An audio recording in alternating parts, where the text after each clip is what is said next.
Mi chiamo Dalpan Virgilio e rappresento Dolpi. Dolpi è l'acronimo di Dolomiti e Alpi ed è il primo occhiale al mondo in catena di custodia certificato PEFC. PEFC è la certificazione delle foreste venete, sostanzialmente anche le foreste italiane e anche mondiali.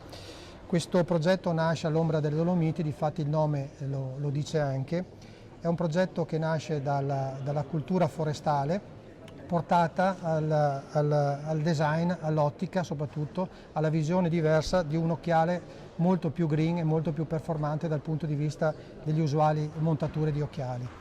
Questo progetto è nato per volontà di un gruppo di liberi professionisti bellunesi che hanno la sede anche qui in Treviso e sostanzialmente è nato quasi per gioco e questo giocattolo è diventato molto importante perché prima venivamo dal mondo delle costruzioni del legno e per vocazione Belluno, terra di boschi e di legni, abbiamo raggiunto questo risultato di poter proporre un occhiale, pur non avendone le capacità. Siamo riusciti attraverso la collaborazione di design logicamente famosi, Trevisano, Lucio Stramale dello stile italiano, un prototipista mio amico, siamo riusciti a ingegnerizzare questo occhiale che è diventato famoso quasi più fuori dall'Italia che in Italia. Molti artisti l'hanno voluto, molte star lo hanno apprezzato, sostanzialmente perché è un occhiale che racchiude la tecnologia veneta prettamente dell'occhiale, la tecnologia dell'occhiale che posso anche spiegarla velocemente. È un chiudicerchio che apre le lenti, che apre l'occhiale e può essere inserito qualsiasi tipo di lente. La parte terminale in acetato, dunque uno non ha una tavola di legno ma un occhiale leggerissimo che pesa 24 grammi, che utilizza i legni come colore e non le vernici. Il legno natura dà colore e di conseguenza questo porta a estremizzare quello che è un concetto di moda con la natura. La natura detta i colori in questa fase qua. Non è verniciato ma è trattato con oli essenziali a resine ed è completamente idrorepellente. Pochi sanno che un occhiale in plastica è anche verniciato, questo non è verniciato. Cosa si può dire ancora? Che questo qua è un occhiale che pesa pochissimo, viene calzato sia con fitting europeo che con fitting asiatico, ma quello che mi preme dire è l'idea folle nata solo 2 anni fa. Questa idea folle, chiamiamola così, ha portato alla conoscenza di quello che è un prodotto veneto in giro per il mondo e per me è stata una soddisfazione grandissima per questo sogno realizzato che si sta realizzando un po' alla volta.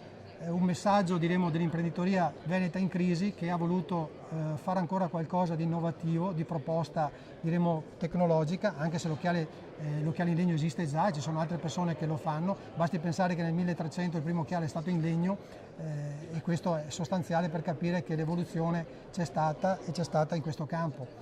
Io quello che posso ancora enunciare è che oltre che proporre un occhiale, questo è un messaggio diremo di unità e di uguaglianza mondiale. Basti pensare che quando ho proposto ai canadesi un occhiale in radica di acero e gli ho detto questa è la vostra bandiera, questi sono praticamente si sono stati estasiati.